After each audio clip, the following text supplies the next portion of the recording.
Road Wars follows an elite unit from the Thames Valley Police. Using high-performance unmarked cars equipped with the latest technology, the two-man crews of the proactive team are the front line against criminals. We also meet the dedicated dog handlers getting to grips with crime on the streets. In Road Wars, the unexpected is always just around the corner.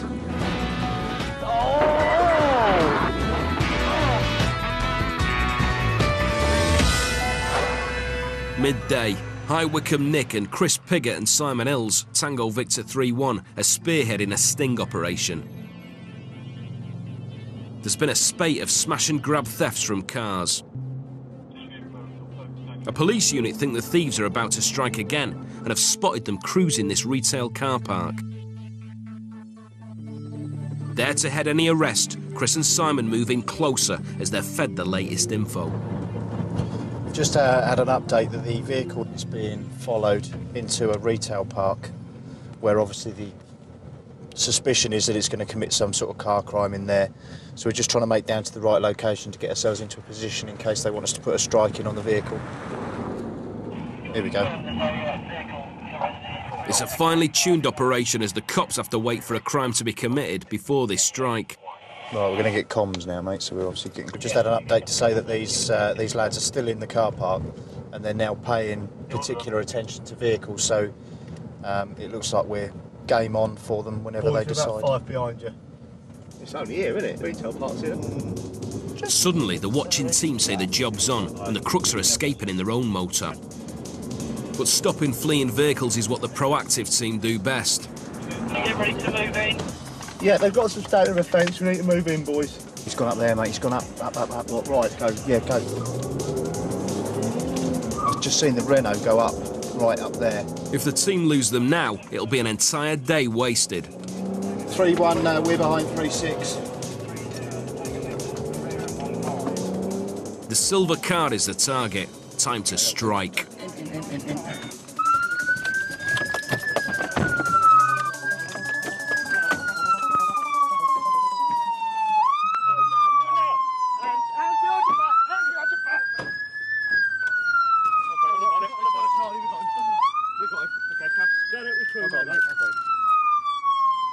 Okay, this moment in time you're under arrest on suspicion of theft of motor vehicle. You don't have to say anything, but it may harm your defence if you fail to mention when questioned something which you later rely on in court. Anything you do say may be given in evidence. Do you understand? Yeah. Back at the crime scene, the car's sat-nav's clearly been had away. But what proof can Chris find in the suspect's vehicle? With a screwdriver which is used to do the vehicle, and the tom-tom sat down on the other side as well. He sat out of the car. It amazes me why people bother leaving these things on display, but there he is. Yeah.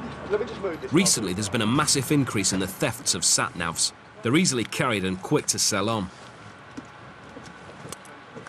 Chris makes another discovery in the passenger seat.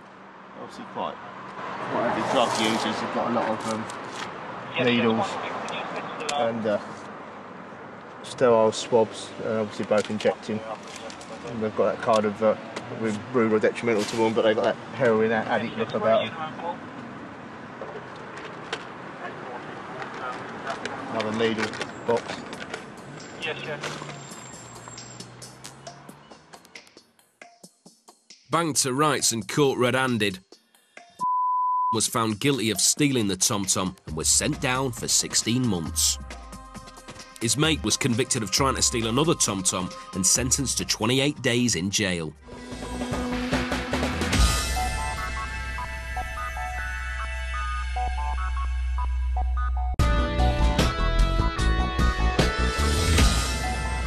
Car break-ins may be on the increase, but the cops might just have a solution. Bait cars, innocent-looking vehicles kitted out with hidden cameras, have been introduced, leading to a huge 20% drop in some areas. With pictures this good, the crooks should be worried. This innocent-looking driver doesn't seem to have a care in the world as Canadian cops pull him off the freeway. What's wrong? What's wrong? What's wrong?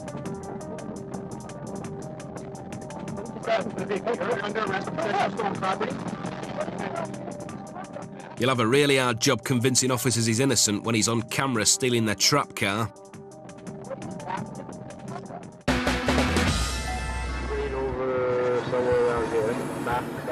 Now these lads were clever enough to steal a car and drive off, but they've forgotten a driving lesson basic. Always check your mirror.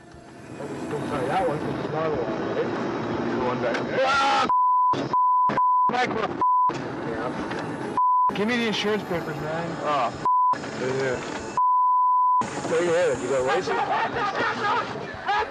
The onboard camera hidden in the door even captures their arrest. Now that's coverage from all angles.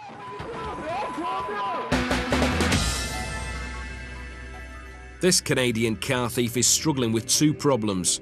First, the car he's trying to steal is actually a police bait car, set up to catch crooks just like him. His other problem is he's not too sure how to drive a car with manual gears. With driving skills this bad, the dopey thief is clearly not destined for greatness on the car crime scene.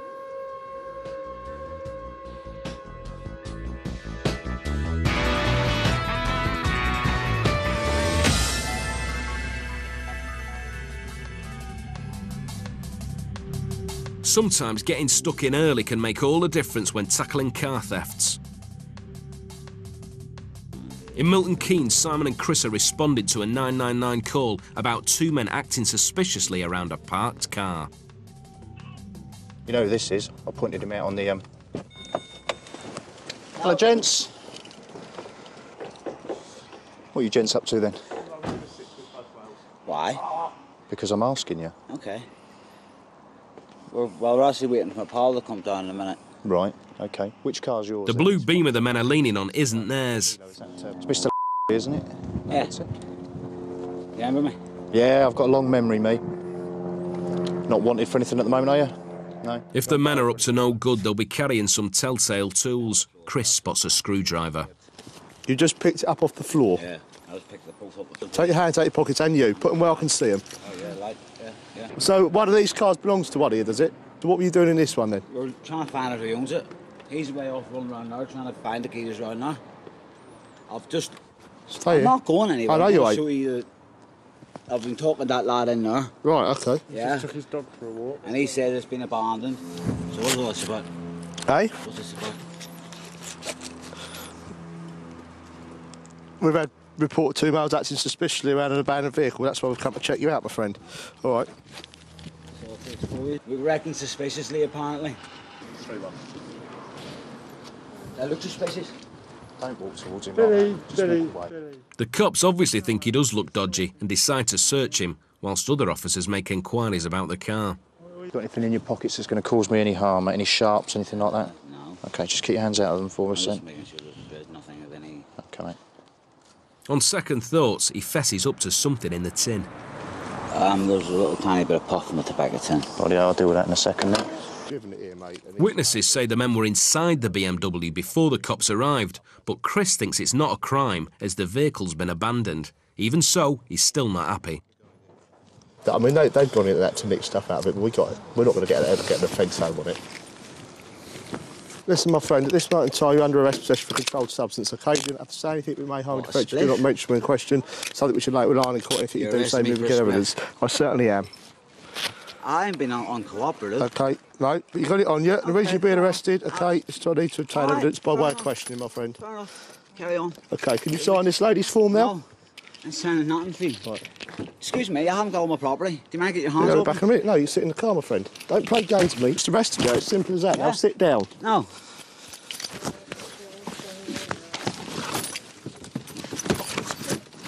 The man finally gets shut in the car, and so does Chris's arm. Oh, that's gotta hurt. Right, out you come. Oh, man, when I coughed on you, bearded I think so, yeah. Right, out you come. Or what? You're going in the van. You're not playing games like that there, my Playing friend. things like what? You arrest me for split. You're not even allowed to do that. I volunteered the information.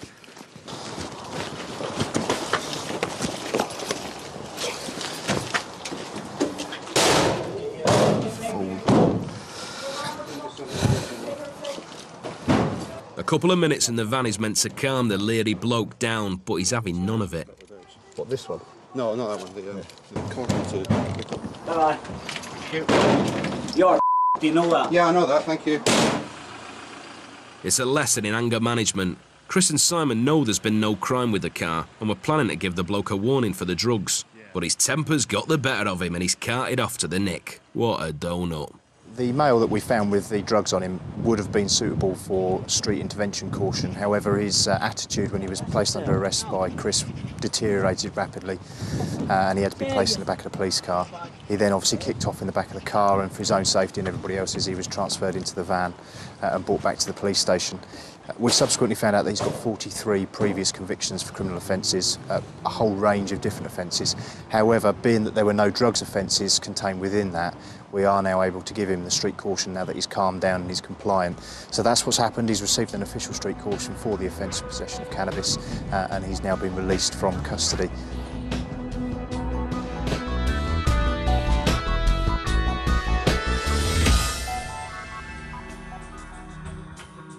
It's just after midnight on Wednesday night and Rosie Vosser and Darren Staley, Tango Victor 36, are on duty on the outskirts of Reading. Travelling down a quiet country lane, they suddenly spot a white transit van hacking it through the back roads and decide to go after it. Got a transit van who's passed us in the other direction, going through a 30. He's probably doing excess of 60 mile an hour. We've just done a U-E. We're trying to catch it up to see where he'd gone. Hopefully he's just up round the corner. Unless he's turned off. We had enough ground to be able to turn off on us. He's turned off, though, is he? As the seconds tick by, the chances of finding the van are fading. Yeah. Daz thinks checking the maze of rural roads is a lost cause, but Rosie's sticking with it. No, that's not a transit. No, two for it. Nope, taxi. Think of the time that's elapsed now. 190. It's well gone. It looks like the transit driver's put the van into vanished. But just as all hope is gone, Rosie spots a van ahead in front of a maintenance vehicle. Yes, come on, be it. Game on. He's gone left. Where's everyone else going? Reading the number plate of the van they're following, the pair's onboard AMPR computer immediately informs them that the vehicles are wrong. It's a left. Well, it's going to be something not right, isn't it? Because he's going far too quick. And he's starting indicating as well. Yeah. Right, should we illuminate the blues now? Yeah, ready? Yep.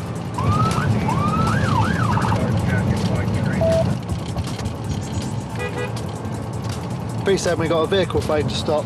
It's a white Ford Transit van. Speed is 60, still red lane. What was that? Check it's off from the car. Yeah, the vehicle's now throwing property from the vehicle.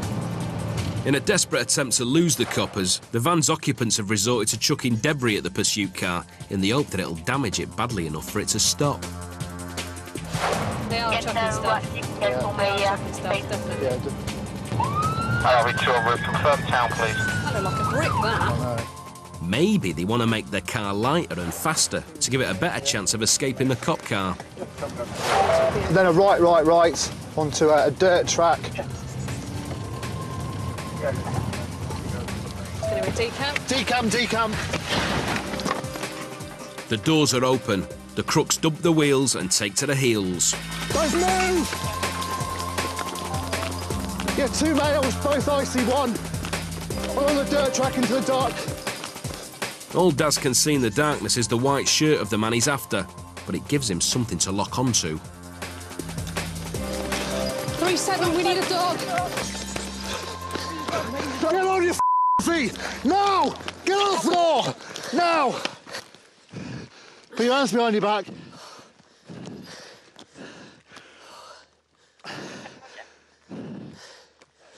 Well done, Dad. Your 3-7, where I detained this male, the other one has gone left into the undergrowth, away from here, unaware of where we are at this time.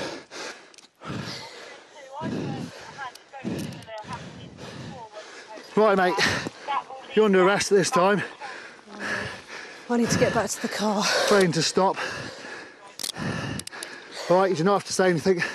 My army defence don't make someone question something which you later on call.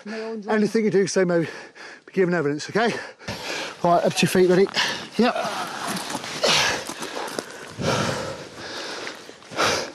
What were you chucking out the van at us then, mate? What was that you were throwing? That wasn't you, was it? In the middle of the van. You were sat in the middle of the van? Yeah.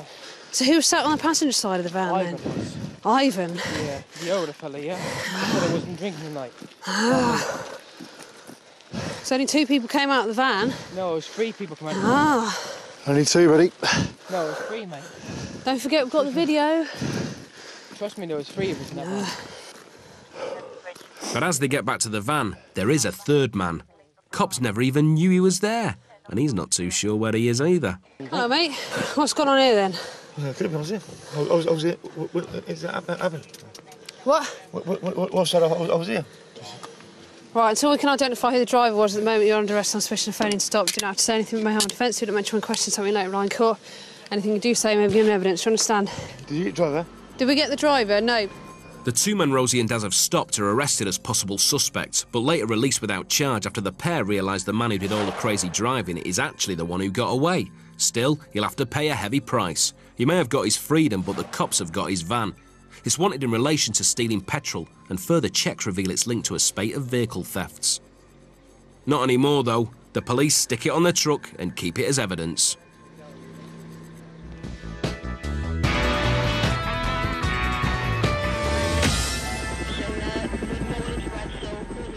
What is it about the country air, rural roads and driving insanity? Caravan users are often accused of causing hold-ups on the road, but this is one tailback with a difference, because this caravan is one of more than 3,000 that gets stolen every year. The cars queuing up behind are police units trying to arrest the driver for nicking the mobile home. As the thief approaches the junction, cops are waiting with a stinger to burst his tyres, but he spots the spikes and gets away with only 1 tyre hit. Weaving through traffic may be okay in a sports car, but it's deadly dangerous with a huge load in tow. One slip and the caravan could jackknife, smashing sideways into other vehicles and causing carnage. Cops decide to have another go with the stinger before the valve causes an accident. At first it seems to have no effect.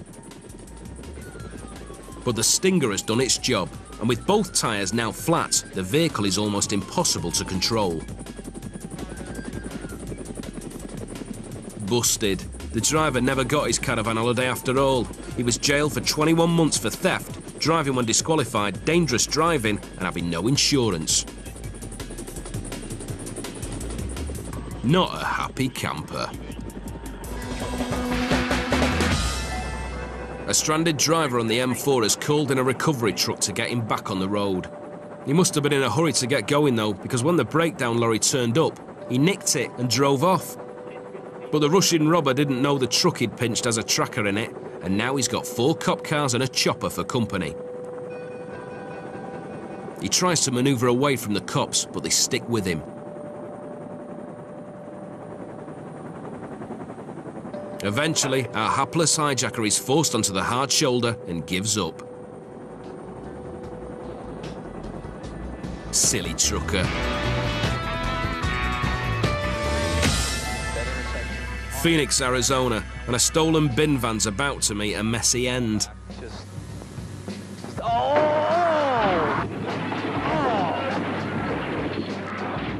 Bystanders are amazed to see the thief clamber out of the wreckage in one piece and leg it.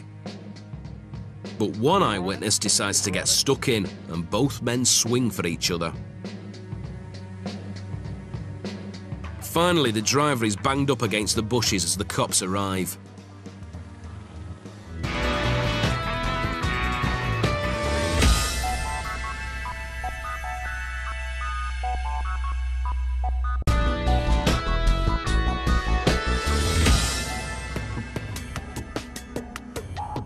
The proactive team focus on serious road crime, but sometimes they spot vehicles that just cry out to be stopped. Charlie Etheridge and Chris Ruff are on patrol in Oxford when they spot a white van in front that doesn't look strictly kosher. Oh, crikey. Mounting the pavement and everything, mate. Oh, you all right? You? Not too bad. I noticed when you went past, you had a red tax disc in your window. I don't know, mate. It's a work van. Is it? Yeah, it comes up expired. Ruffy thinks the tax might just be the tip of the iceberg and probes further. You do your checks when you go around the van every morning, don't you? No? What, you don't bother? So you just jump in the van and just drive? Yeah? It's not particularly responsible, is it? As a driver. What are you meant to check in all of it? Sorry? What are you meant to check when you get in there? What do you think you're supposed to check when you get in the van? Brakes should all be working anyway through the van, so... Yeah? Well, what else should you check then? Lights? Like lights, don't use them in the day. What, so you don't need them then? What about your indicator lights? You don't need them during the day. Do you check them before you go out? Tyres? Don't need them either. Well, yeah. So you're happy when you got into the van this morning, it was in a roadworthy condition, yeah? And you would know that because you'd done your checks, didn't you? Mm. Yeah? Right, let's have a quick look then. The wheel arches are borderline MOT failures, and the rear bumper has dangerous sharp edges. So you haven't got anything covering that up, have you? Indicator light smashed. Front indicator smashed as well, look. You've got some sort of loose wiper blade on... Yeah, and you're driving it around. You don't even have one on this side, look. Do you think it's safe to be driven on the road? No? Well, why are you driving it on the road? Shouldn't do no checks this morning. It's the driver's responsibility to check the vehicle is fully roadworthy. If you don't do the checks, you run the risk of having the coppers do them for you. Fair bit of cloud about. Do you think we're going to have some rain? You hope not, though, don't you? I mean, crikey, what are you going to do if it rains with that? It doesn't drive it in the rain. Doesn't it? It's just as well. In a minute, you take off and you get caught in a sudden thunder shower. The cloud heavens open. Stop. What, in the middle of the dual carriageway? Well, no. Yeah? So what are you going to do? Do you know what I mean? Yeah, you would be, wouldn't you? Yeah. Well, you come up to a traffic lights in the pouring rain and you can't see where you're going, and you go ploughing in the back of somebody. Check your water and the windscreen washers for us, could you?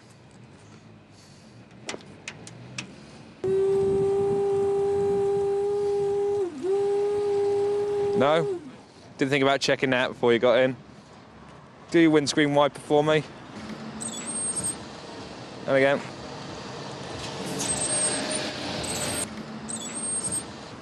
You've got too many defects on it to drive it on the road, OK? So we're going to get it recovered. It shouldn't be on the road. So basically, I'm going to seize the vehicle, get it examined. Yeah, Roger, we've got a Ford Transit. Sorry, it's Charlie, not Ruffy. Ruffy's on the telephone. We've pulled him over because he's got no tax in his vehicle. Obviously, when we stopped him, you can actually have a closer look at the vehicle. You can see that it's an absolute shed. I point out various different defects on the vehicle, and in the end, it's just got so serious that we've decided to have the vehicle seized.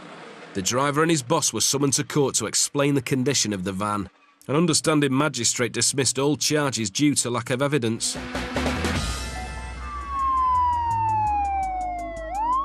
Knackered vans are one problem, but speedy motors are a different kind of challenge. Lancashire police know there's a Porsche up ahead that's going even faster than them, and they're flooring it to catch up. Despite reaching 130 faster than an intercity train, they're barely gaining on the German rocket. Finally, the speed freak spots a cop car ahead and hits the brakes, but the officers behind have got all the video evidence they need. He probably thought he'd pull the birds in his fancy Porsche, but instead the cops pull him. Hope he likes a man in uniform.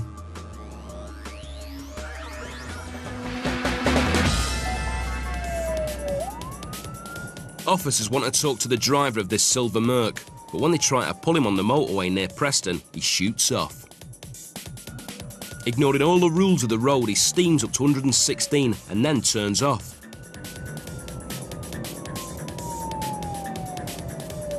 With a reckless attitude to speed, what's he going to be like on the urban roads ahead? Braking sharply, he takes the continental approach to the roundabout. Luckily, there was no oncoming traffic.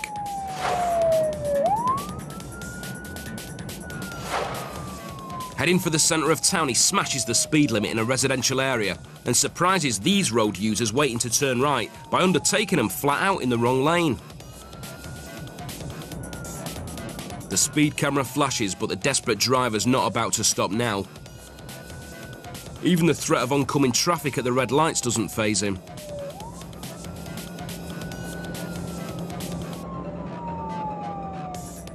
But despite his crazy speed and reckless manoeuvres, he still hasn't managed to shake off the law and has to resort to his legs. Cops discovered £9,000 worth of cash stashed in the boot of the Merc. Not surprisingly, the driver never came back for his car or the money.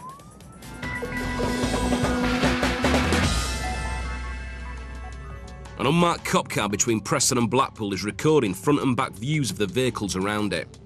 On their way to a call and already doing 80, cops are somewhat surprised when the blue Jag behind decides to undertake them. The bloke's absolutely hoofing it, and the reason why soon becomes apparent. Moments later, the Jag's followed by a Fiat going just as fast. They're racing each other. Tailgating like this is a frightening experience for the people in front, who know there'll be a pile-up if they so much as touch the brakes.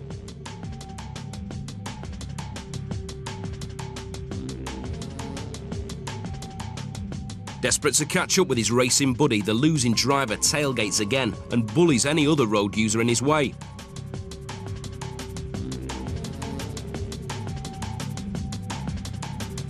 Finally, an open road, and he makes one last effort to take pole position.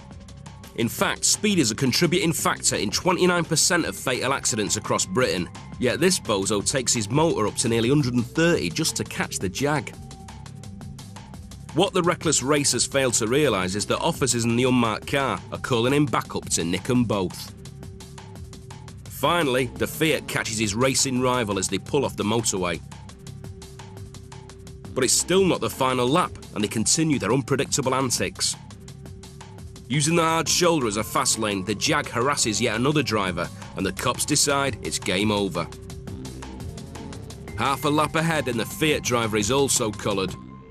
Instead of a podium finish, one of the speed freaks was given a 12-month driving ban and 120 hours community service. The other failed to turn up for court and is now a wanted man.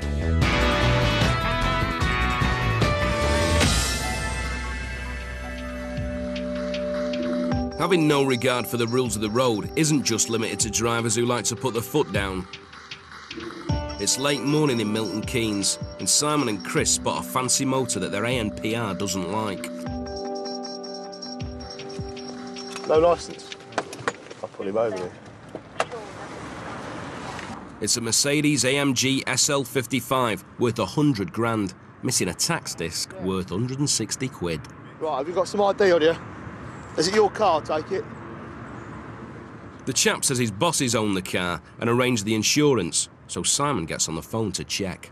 Hello there, I wonder if you can help me. Simon Hills from Thames Valley Police here. I've got a gentleman stopped at the side of the road who states that he works for yourselves. I just need to check that his vehicle is insured through your policy. As Simon digs out the facts, Chris uncovers a surprise. I'm afraid, my old friend, you're shown as wanted twice for non-payment of fines. You're also shown as having an expired provisional licence, so you haven't got a licence to drive it anyway. You come and sit in the back of our car, we're going to have to sort out some childcare for your son here, aren't we? It's not up for bail? No, just take a seat. I had a meeting with the police officer from... Unfortunately, you're shown as wanted on our computer. Take a seat down there a second and we'll sort it out. What am I fines for? Right, you've got 2 fine warrants, non-payment of fines. Because you haven't paid them or made any attempt to pay them, they've made them non-bail warrants.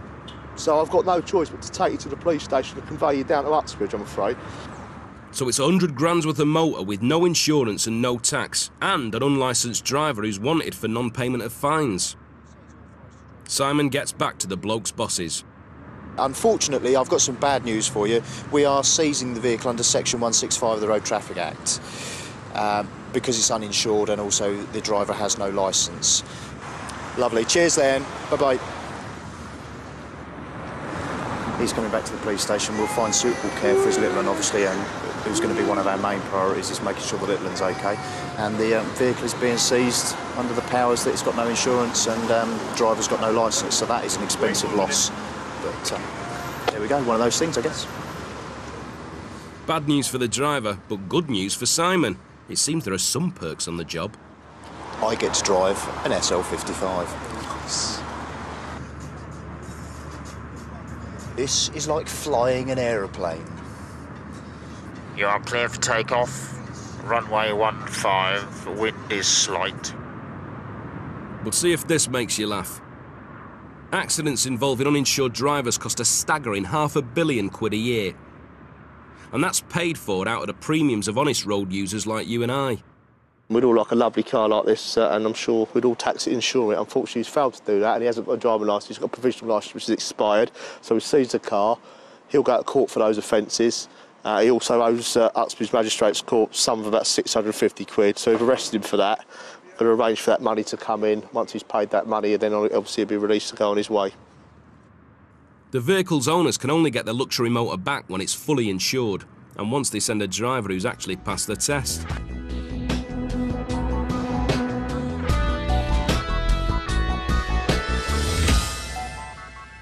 Iestyn Llewellyn is one of Thames Valley's specialist dog handlers and works his shift with his Alsatian, Boris. But that doesn't stop him investigating mysterious late-night accidents.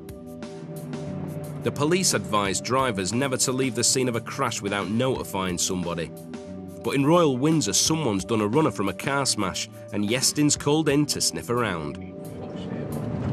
What we've got is reports of car accident. Cars crashed into somebody's car on Vale Road in Windsor, and the driver and the passenger have both walked off, run off.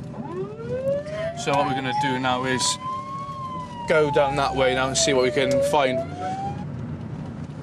Turn left, then you have reached your destination. Everyone at the scene agrees there's been a fender bender, but there's a dispute about who actually was behind the wheel. And it was definitely the bloke driving. You been drinking tonight, mate? Yes. How much have you had to drink? I've had about 4 pints. Basically what's happened is that the two lads I've just spoken to have seen this chap and the woman that he's with driving in a silver car. The male's been the driver. He's hit a curb, swerved, and then crashed into the lad's dad's car, causing a little bit of damage.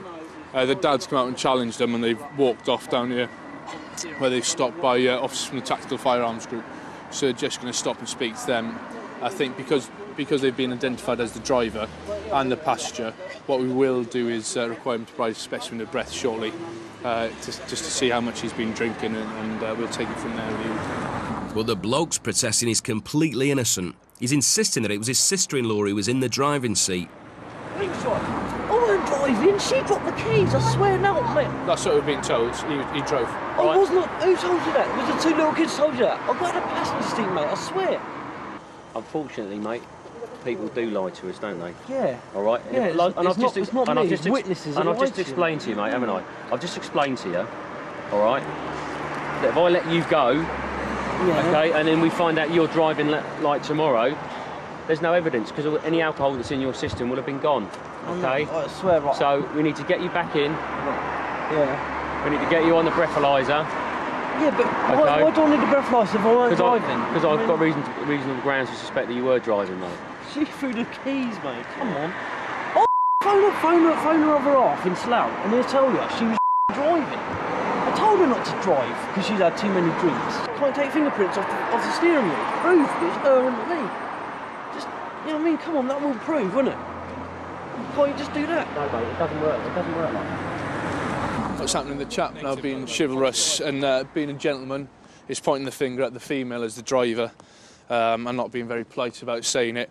What she's saying is obviously denying all knowledge, and what we've got is independent witnesses saying it was the male that was a driver. So we've got now a set of keys. They've chucked them. We've got to have a quick look and see. And there we go. We have the keys. So this is a car that they've used. I think they've driven along. Where have they crashed into, lads? That Supra. And they've curbed it. They've come up the verge and then crashed into the back of that, have they? a handbag that would by the driver's seat? I'll take the handbag down as well then. Iestyn makes a find in the driver's seat, and it just causes more confusion. I think she's probably going to be under arrest at the moment on suspicion of excess alcohol and making off from the scene of the TA, the accident. What we'll generally do for something like that is arrest both people. If they've been drinking, which they have done, we arrest both people, put them on the evidential breath test machine in one of the police stations. But once we've got their breath tests, they can't then dispute, oh, it wasn't me who was driving, it was her, or it wasn't him. So belt and brace, we'll get them both in, get them both put onto the machine, see what their reading is. The woman was later released without charge. At the station, the bloke was found to be over the limit and was charged with drink driving.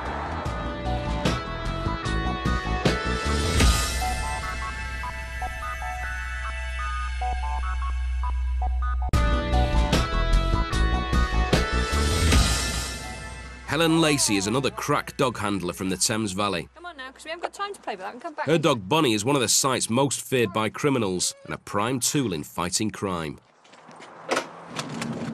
Helen's been called to a shop theft in Bracknell, and Bonnie's in the back of the van, but may not be needed. We're on the way to a shoplifting that's occurred at an off-licence just down the road here in Bracknell. The reason we're going is because local units are quite tied up at the moment with an earlier incident, so we're helping out. From what the caller has said is that he is quite drunk, so I don't think there'll be too much, famous last words, there'll be too much problems with him running away. If only she knew. Dean, lose the language, mate. Can we walk down here then? We'll walk away from everybody down here. Why you follow me? Gotta be home now, yeah? You know what I'm saying, bro? I gotta be home. I gotta be home. I like smoke puff, yeah? So 360, yeah. Can I have someone down here as So sort what? of soonest, please? Can't they come with? He's tried giving it mouth, now he gives it legs. I'm running after Dean, but he's...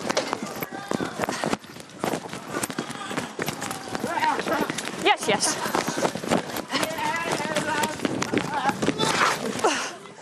We know the dangers of drink driving, but running under the influence isn't working out too well for this lad either. Get your arms out. Me. Let go, please. Please. Right, this is what I'm saying to you. I'm arresting you on suspicion of theft. You don't have to say anything, but it may harm your defence. If you don't mention when questioned, something which you later rely on in court, anything you do say may be given in evidence. It may have seemed funny at the time, but the lad's put himself through this for 2 cans of lager. And the tag on his leg suggests he's under curfew, which he's now likely to breach. He's been nicked for theft from the local. It's 2 cans of Carlin when one fell out of his pocket as he went down on the ground. Right. Pinned to the floor with his arms cuffed, and oddly it's his footwear that's worrying him. And get off my train of blood. You can't afford that. See that? Yeah. Put that back on me. You know, because you're on camera. Because he's on camera, innit? I'm going to get you onto your feet now, do you understand? Can you lift me up by my cuff? No, I'm not going to lift you. I'm going to spin you round, yeah, this way, and I want you to help yourself onto your feet as well. Do you understand? I tried. 1, 2, 3, up. Come on your feet. That's it. No, I don't want to lie down. Yeah. I'm more disappointed about the hole in my trousers, to be honest, because these are quite specialist trousers to go and get, and they take months to come. But yeah, also a little bit of a scuff on my knee, just a little war wound, just to take home tonight and get loads of tea and sympathy, hopefully. But certainly wasn't going to let him get away. And you don't think about these things sometimes when you grab hold of them, but I'm happy he's tried, but he's failed, which is good. So arrested on suspicion of theft, and we're just waiting for another unit to come now so we can escort him to custody and get him booked in. Back at the station, the suspect takes a highly relaxed approach to his arrest. Oops. Dean! Dean, come on, love. Up you get. Yeah, come on, mate. No, Dean, sit up first, or is she going to come out like a big ball of wool? Come on, give us a hand. Lovely. Mind the steps. Mind the up you go. Get Go on, get in. I've got to be home by 8 o'clock. I think they filmed up till The government has launched a £4 million campaign designed to warn youngsters about making fools of themselves when drunk. Shame this lad's never seen it. But this lad isn't finished yet. He gives it large. The worst thing I've done, yeah, is jacked some beers on my shop. That sounds like a confession. Right, let's go to the yard. A great example of the dangers of alcohol and drugs, whether you steal them or merely take them. I just found out that the gentleman that we just had from our little scuffle at the shoplifting is also wanted for a series of robberies, and he's also on a tag from prison. So what turned out to be a shoplifting has now turned into something much bigger, and it looks like quite a nasty chap. He's going to go back to prison for longer than he expected. So I don't feel so bad about my torn trousers now and my poor little scuffed knee, because we've bagged somebody potentially who's a little bit more than a shoplifter. Excellent, really happy with that. Good day's work. Pick absolute legends next. I just want to smush them so much. Send in the Dogs UK in just a moment, right here.